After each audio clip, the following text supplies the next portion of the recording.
Is your 2013-2019 Toyota RAV4 key fob not working?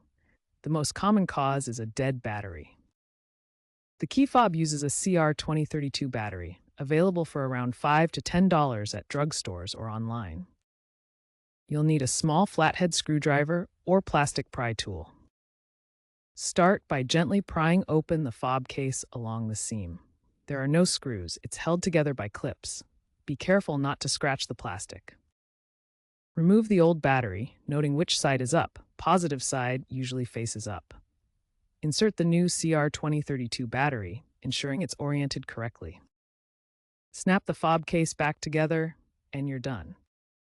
After replacing the battery, test all the key fob functions: lock, unlock, and panic. If the fob is still unresponsive, you might need to reprogram it.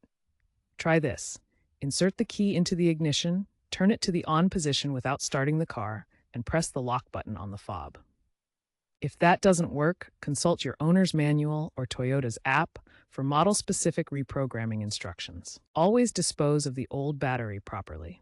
For optimal battery life of 2 to 4 years, avoid exposing your key fob to extreme temperatures. If problems persist after replacing the battery and attempting a remote fix, consult a professional to avoid any damage.